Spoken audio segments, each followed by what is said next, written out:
Okay, Abang, apa faktor kereta Jepun ni nampak lebih terjaga daripada kereta-kereta lain? Bergantung kepada auction report. So maknanya dekat Jepun ni memang setiap kali dia offer kereta tu untuk dijual, dia akan keluarkan dulu auction report. So daripada auction report tu dia ada grading. So dia akan ada grading 4.5 ataupun 5, 6 dan sebagainya lah.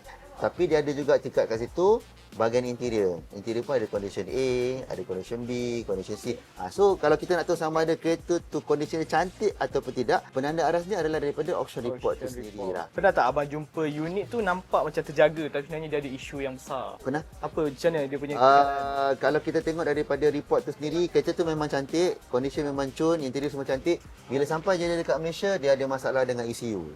Dia ada masalah dengan wiring. Tapi macam saya cakap tadilah, sebelum tanggungjawab kita ni sebagai recon dealer, kita set up, maknanya kita repair kereta tu dulu, kita checking dulu sensor dia, kita make sure everything is perfectly okay, baru kita hand over pada customer. Maknanya sebelum dia keluar daripada showroom ni, kita akan buat semua sekali seumpama kereta tu macam kereta baru.